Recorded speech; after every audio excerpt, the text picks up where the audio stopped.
8h à Kinshasa, 19h dans l'est de la République démocratique du Congo, heure à laquelle nous vous convions à suivre ce programme vespéral. Kinshasa Direct, un programme d'actualité, un programme des débats sur les sujets qui font la une d'actualité en République démocratique du Congo. Et comme pour ce faire aujourd'hui, nous aurons trois invités.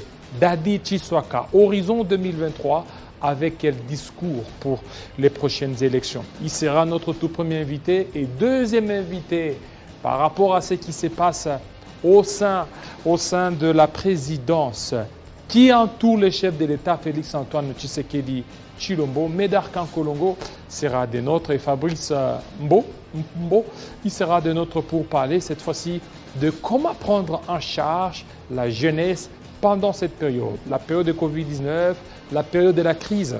Nous allons en parler. Voilà ce qui fera la champagne de notre Kinshasa Direct. Le rendez-vous est pris dans moins d'une heure avec Amina Bayumbo. Tout de suite, nous allons parler d'Horizon 2023. Quel discours pour les prochaines élections? Dadi Chiswaka. Tout de suite. Une année des élections générales en République démocratique du Congo, il y a la sortie d'un mouvement qui s'appelle Horizon 2023. Quel discours pour les prochaines élections en République démocratique du Congo? Monsieur Dadi Chiswaka, bienvenue. Merci beaucoup, monsieur Jean-David Kilolo. Voilà, vous êtes coordonnateur? Coordonnateur national de Horizon 2023. Oui. C'est un parti politique? Horizon 2023, c'est une méga structure, c'est une plateforme qui regorge au fait en son sein les partis politiques, les associations, les mouvements associatifs et les associations de la société civile, ainsi que des personnalités qui, au fait, font les membres de cette méga structure Horizon 2023. Voilà, Horizon 2023. Et il y a beaucoup de réalités en République démocratique du Congo. Aujourd'hui, vous ne sentez pas une pesanteur en parlant déjà de 2023 que les 3 premières années, ça n'a pas été facile? Écoute, je pense que pour Horizon 2023, parler déjà de 2023, ce n'est qu'une suite logique, dans la mesure où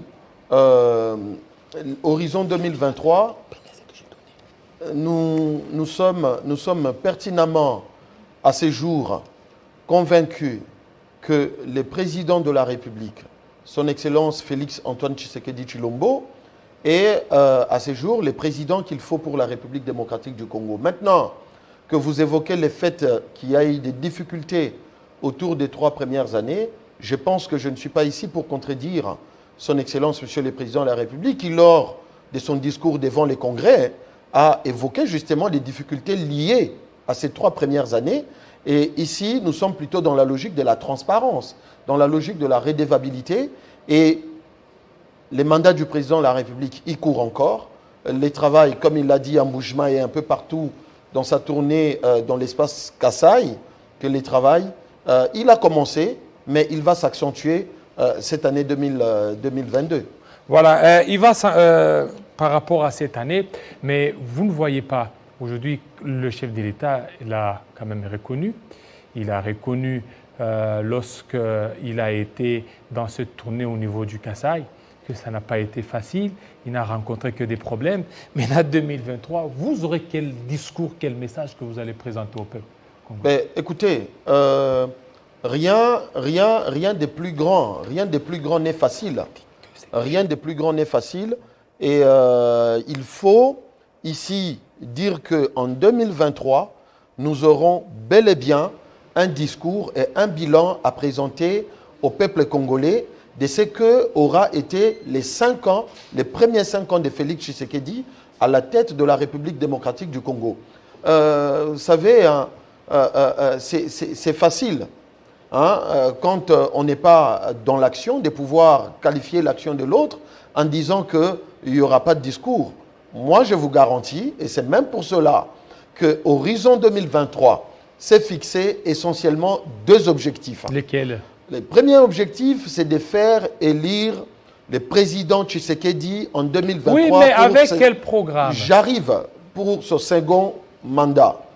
Et le deuxième objectif, puisque nous savons que par notre travail, par les discours, par la présentation du bilan du président de la République, il faudra alors en ce moment-là travailler pour lui doter d'une majorité au niveau du Parlement.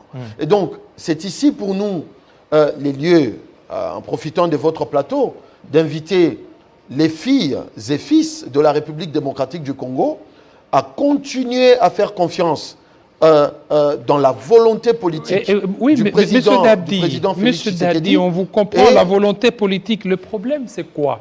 2023, oui, horizon 2023. Quel est le discours?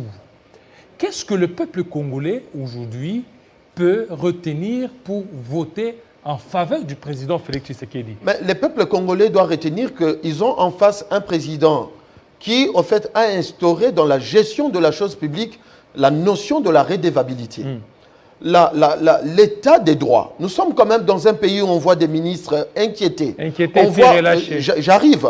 On voit des ministres inquiétés. On voit des directeurs des cabinets du chef de l'État aux arrêts. On voit les chefs d'entreprise de l'État inquiétés. On voit des procès tous les jours. Mais Jean-David Kilolo, quand je te regarde et je me regarde, je me dis que si nous avons une trentaine ou quarantaine d'années, ça veut dire que ça fait 40 ans que ces choses-là n'ont pas été vécues en République démocratique du Congo. Aujourd'hui, on J'arrive. Oui. Le président de la République, il arrive, il trouve en place une constitution de la République, laquelle constitution évoque le fait que l'enseignement primaire doit pouvoir être gratuit dans ce pays, et chose qui n'avait jamais été mise en pratique.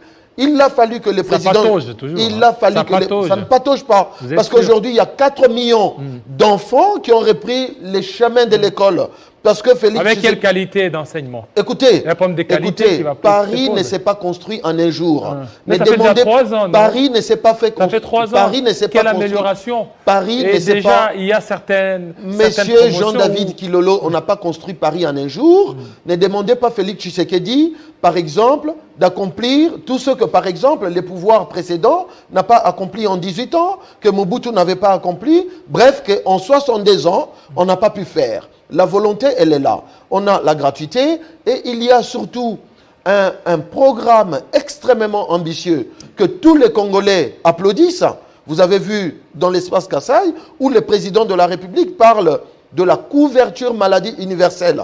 Ça veut dire que d'ici quelques mois, la population congolaise... Tout ça, c'est un truc de promesses. J'arrive. La population congolaise va pouvoir accéder aux soins de santé sans pouvoir s'appauvrir. C'est cela la couverture maladie universelle.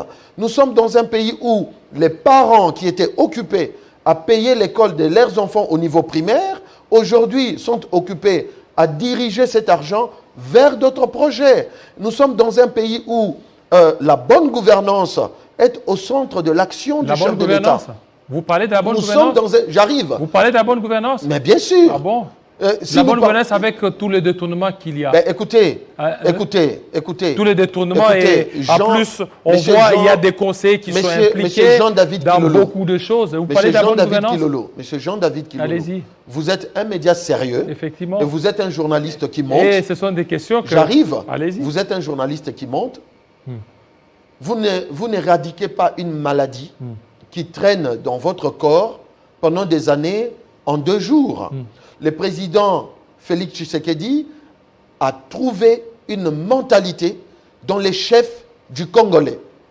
Et le travail, il est en train de se faire de façon acharnée. D'où l'instauration dans notre pays de l'état des droits. Nous sommes finalement dans un pays où tous savons que personne ne peut rester impuni à partir du moment où les culpabilités sont établies. Ça, c'est très, très important de le souligner. Et là, nous voulons, nous, Horizon 2023, attirer l'attention des uns et des autres, attirer l'attention de l'opinion nationale, attirer l'attention des acteurs politiques pour dire que, voilà, nous avons devant nous un président de la République qui a mis les caps vers le respect des deniers publics, le respect des biens de l'État, mais surtout l'instauration d'un état des droits.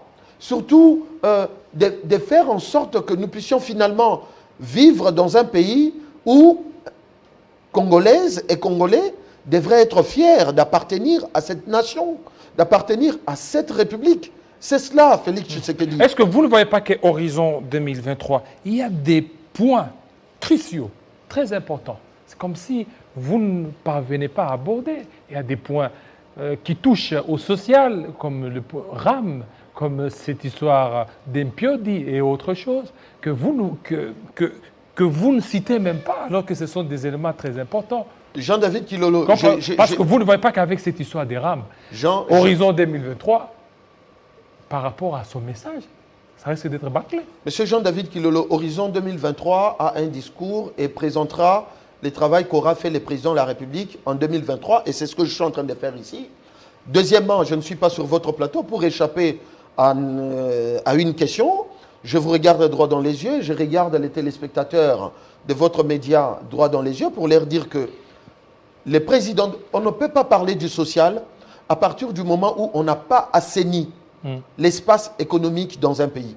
On ne peut pas parler du social lorsque les recettes, la mobilisation des recettes n'est pas au rendez-vous. Et aujourd'hui, c'est pour la toute première fois depuis 1960 à aujourd'hui que nous allons finalement avoir un budget qui dépasse tous les projets budgétaires ou tous les budgets que nous avons eu dans ce pays.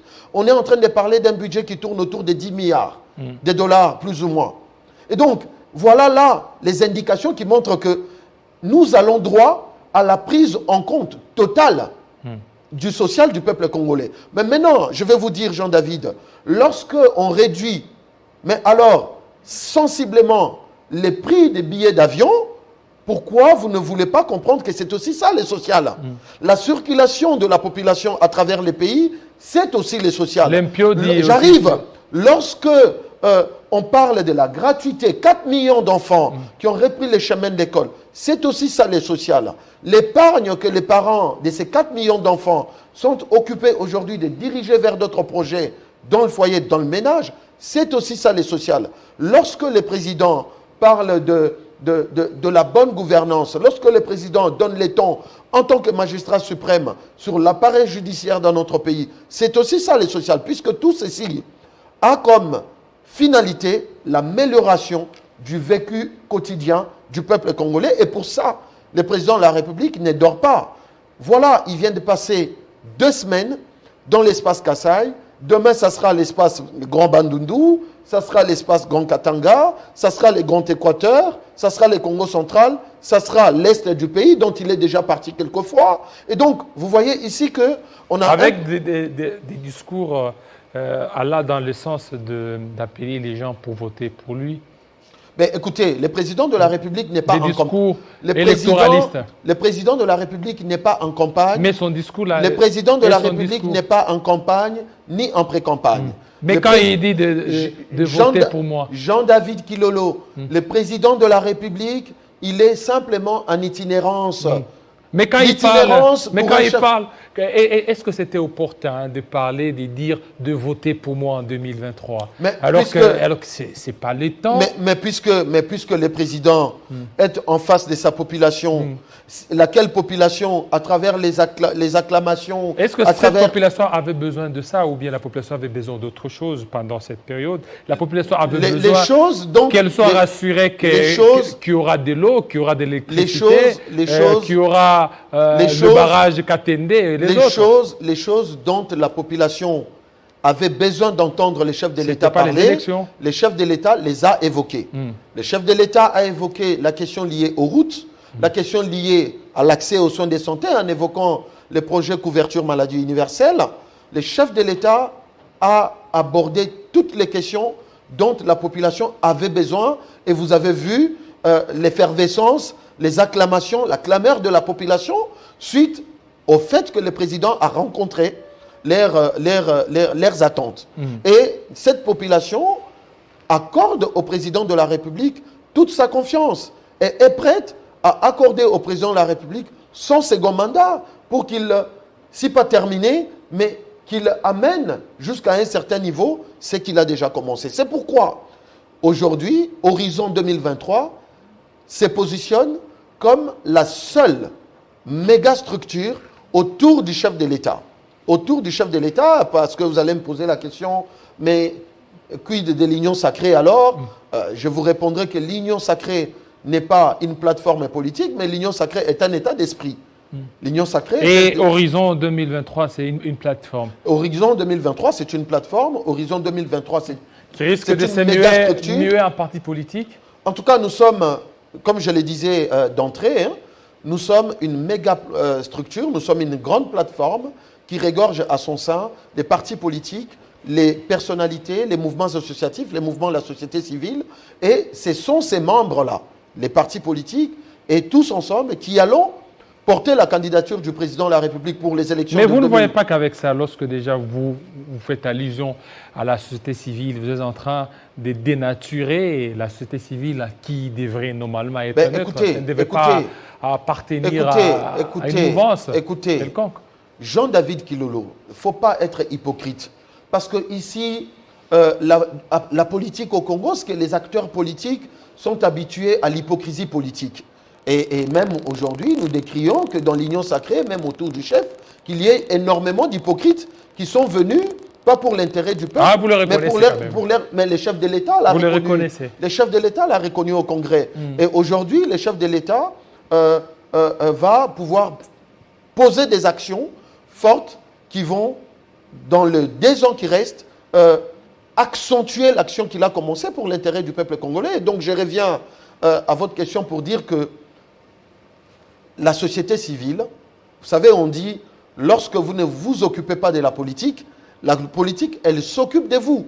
Et donc, vous ne pouvez pas dissocier, mettre au loin la société civile qui devrait être un peu comme une sentinelle des gouvernants qui gouvernent pour les comptes de la population dans laquelle la société civile s'y trouve. Monsieur Jean-David Kilolo, non. Nous disons que les portes de Horizon 2023 sont totalement ouvertes pour les associations de la société civile. Pourquoi pas? Vous venez du Lualaba. Comment se porte la province du Lualaba? Écoutez, la province du Lualaba se porte bien.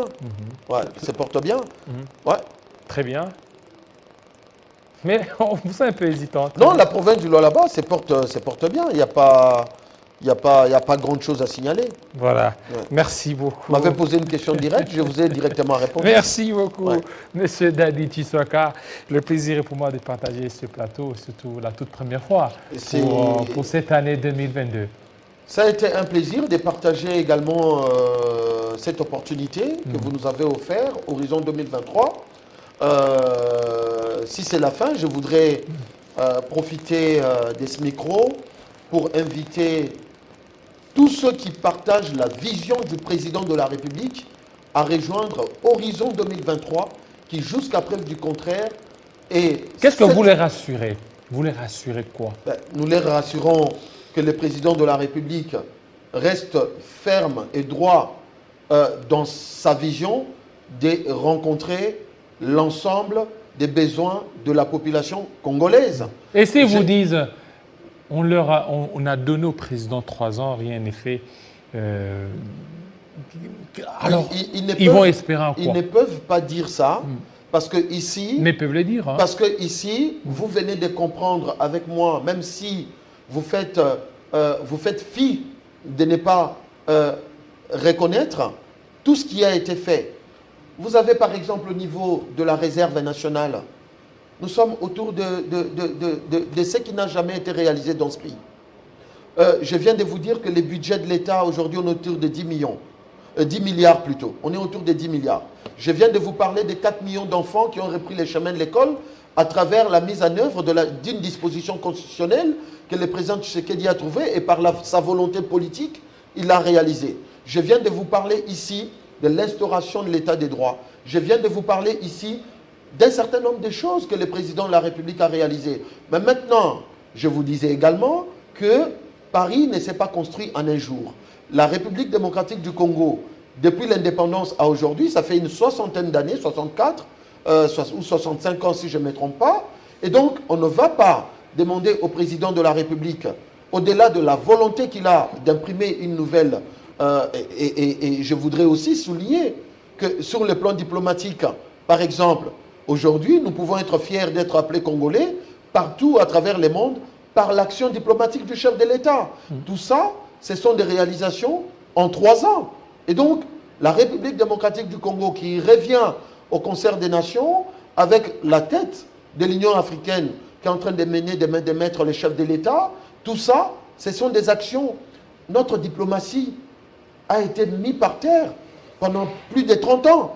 Et en 3 ans, le président de la République a redoré l'image de notre pays au niveau international et la RDC est revenue dans les concerts des nations, mais de la plus belle des manières. Vous prenez la dernière grande conférence sur l'environnement. Vous avez bien vu que la République démocratique du Congo s'est présentée à ces assises comme pays solution et le président de la République est revenu de Glasgow avec un certain nombre d'acquis. La vice-première ministre et ministre de l'Environnement, son Excellence Madame F. Bazaïba, est longuement revenue sur les différentes réalisations de la RDC avec l'impulsion du chef de l'État à Glasgow, jamais réalisées depuis l'indépendance à aujourd'hui. Merci, donc voilà, merci tout beaucoup. un tas de réalisations du chef de l'État pendant ces 3 premières années. Et Horizon 2023 va porter tout ceci en 2023 pour la réélection du chef de l'État. Voilà, pour la réélection du chef de l'État. Nous allons parler cette fois-ci du chef de l'État. Qui entoure le président Félix Tshisekedi avec Médard Kankolongo? Merci à vous, C'est moi qui vous remercie.